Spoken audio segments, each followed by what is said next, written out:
બોલો જય જય અમર રામ, એની સાથે મારી સંગીતા.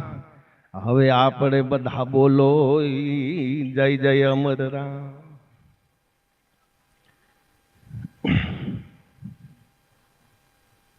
પણ રાજા રાજા ચારણ ને વાણિયા, અને આ તો ચોથી નાજુક નાર. પણ એતા એતા ભક્તિ નવ કરે, અરે બાપા જો કરે તો બેડાય પાર. અને જ્યારે જ્યારે આ દેશની આપણા પુરુષ જ્યારે થાયકા છે ને બાપ, ત્યારે એને પડખે જતીની પડખે કોઈ સતી આવીને ઊભા હોય, એવા અનેક દાખલા છે.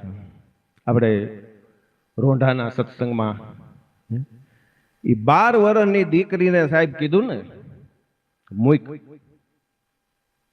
તો એને એ વિચાર નહીં આવ્યો હોય નહીં. પણ રાજા ચારણ ને વાણિયા જોથી નાજુક નાર. જો કે આ ક્ષત્રિય તો મારો બહુ પ્રિય વિષય છે. ધન્ય ધરાની સોરઠ ધરતી, જ્યાં રતન પાકતા આવા, જ્યાં રતન પાકતા આવા.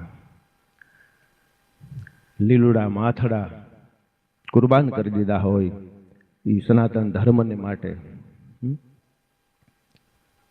એવું એક અનેક ક્ષત્રિયોમાં તો અનેક દાતા અનેક સુરવીર થયા છે. પણ ધજાયું ધર્મ ની સ્થાપી રે વાછરા દાદા. ક્યારે કે બેની બાન કોલ તો આપી રે, ને ધજાયું ધર્મ ની સ્થાપી રે. આ બેની બાન કોલ તો આપી રે, ને ધજાયું ધર્મ ની સ્થાપી રે. અનપડાણા ના પંથડા કાપી, મારતે ઘોડે બેન બોલાવે રે.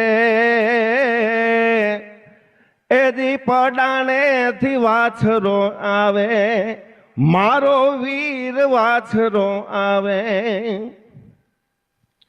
અને ઓલા ઘોડાના ડાબલા વાગે રે, સુતા સૌ માનવી જાગે રે. જો ને ઘોડાના ડાબલા વાગે રે, સુતા સૌ માનવી જાગે રે. અને ઓલા પાધરમાં ઢોલની પ્રાસા, બુંગીઓ વાગે ને સાહેબ, એ પાધરમાં ઢોલની પ્રાસા, બાયુ બેનું ઈ વાત સંભળાવે રે. એજી પડાણે થી વાછરો આવે.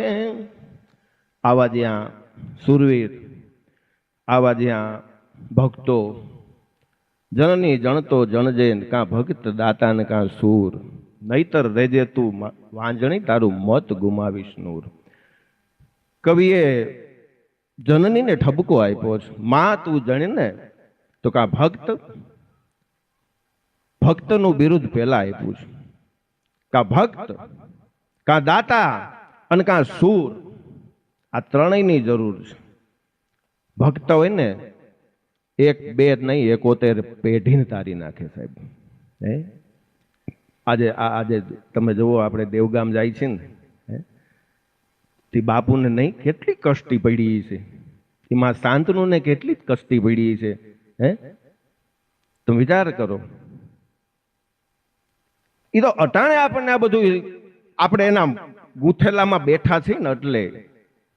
બાકી ઈ બાપુએ કીધું ઈ ટાઈમમાં કેવો કેવો જમાનો હતો. અને અત્યારે તો આપણે ખાલી સેલ મારી ત્યાં આપણે પહોંચી જાય છીએ. પણ ત્યારે તો કદાચ પગપાળાઈ જવું પડતું, ઊંટ ગાડી લઈને જવું પડતું, ઘોડેસવારી કરીને જવું પડતું. અને છતાંય ગુરુના વચનની માથે એમાં ઘરેથી નહીં એટલો જ સહકાર હોય બાપ. અને આ ઓલા અજયભાઈને હાલતા કરી દીધા. તમે વિચાર તો કરો. હે ઈ તો રણજીતભાઈ ને ત્યાં બાપુએ મોકલા હોય, સાહેબ તું જા, બાના રૂપી હોય. અને આપણે આમાં અત્યારે બેઠા છીએ ને, આમાંય નિમિત્ત છીએ હો. આપણે કરતા હરતા તો મારો નાથ અમરરામ છે સાહેબ. આમાં કોણ કામ કરે છે, કોણ રૂપિયા દેવા વાળા રૂપિયા દે છે, કામ કરવા વાળા કામ કરે છે. અને આવી રીતના અમૃત ધારા વહેવા વાળા જો, આપણે તો એ બેઠા બેઠા પ્રસાદી લઈ. વિચાર તો કરો, પેટની ને ઓલી બે ભવના પાથા ભેગા કરીએ છે. પણ રાજા ચારણ ને વાણિયા આપણા બિલખાને પાદરમાં ઈ સાધુ આવ્યા ને, એ સાધુએ કીધું મારે આ ખાવું છે, મારે આ ખાવું છે. એ તો ઘણી આપણે લાંબી વાત છે. પણ વાણિયાનો દીકરો સાહેબ ઈ લહણ ને ડુંગળીના ફોતરા કોઈ દી ફોલેના એને હાથે, અને એને કીધું કે મારે તો આ નો હાલે, હું તો મટન ખાવા વાળો છું, પરમાટી ખાવા વાળો છું. ધ્રુજી ગયા. ઘણા દિવસ ત્યાં ઉપવાસ થયા હતા, પણ ધ્રુજી ગયા. અને ઈ ગયા, તું લઈ આવી. મોઢું હંગરીની સાહેબ લેવા ગયા, લઈને આવ્યા અને પીરવું. આ નહીં, હું તો માણસનું ક્યાં લેવા જાઉં. અને ઈ પછી એને કીધું 32 લક્ષણો અને એનો દીકરો ચેલૈયો. વાત લાંબી, પણ એને છતાંય એમ કીધું કે આ નહીં. અને છતાં બાનું કાઢ્યું કે હવે અમે તમારે હવે કોઈ સંતાન નથી, તો અમે હવે નિસંતાન હોય એનું ન ખાય. અને સાહેબ આ વાત એટલે કહું છું, આપણે ઘણી વખત જોઈ છે, બાપુને ક્યારેક એવું હોય ને તો મારી કે છે આમ નહીં, આમ શક્તિ છે. બાપુ આપણે કહેતા ને શક્તિ સ્વરૂપા છે, શક્તિ સ્વરૂપા. અને જે દેવી વાણિયાનો દીકરો સાહેબ ધ્રુજી ગયો, ઓહો, હવે આ એકનો એક હતો, એને ખાંડીને ખવડાવી દીધો. અને હજી આ ના પાડે છે, ખવડાવવાનું તૈયાર કર્યું અને હજી આ ના પાડે છે. અને તેદી ડોલવા માંડ્યું ને, તેદી બાઈ આવી આગળ. કેમ? હવે તો આમ કે છે.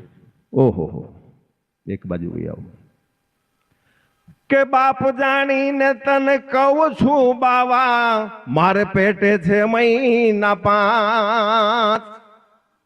એજી બાપ જાણી તને કહું છું બાવા, મારે પેટે છે મહિના 5.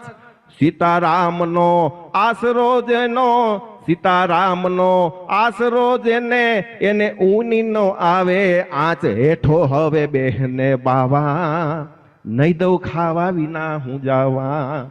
એજી હેઠો હવે બહેને બાવા, નહીં દઉં ખાવા વિના હું જાવા. આ શક્તિ છે.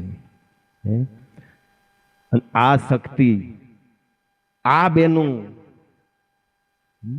અને એટલે જ્યારે આ નાના બાળકો જ્યારે અહીંયા આપણે આ જાયજમમાં આવે છે ને, આ તમે યુવા પેઢી તમે જોવો તો ખરા, ખરેખર ભીખાપત આતા આપણને હદેકાઈ થાય.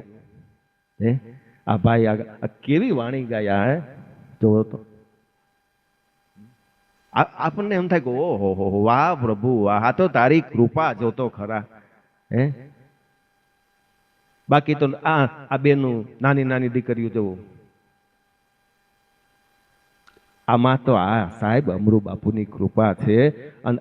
અને આ નળિયા ચોરવા જતા, પૂછો એને મને કીધું તો, એ તો આ જગદીશ રામ નો મળ્યા હોત ને તો કોણ જાણે ક્યાંય ઈ કે પઠ્ઠા ખાતા હોત. એને મને કીધું કે નકર નળિયા ચોરતા હતા હો. વિચાર તો કરો.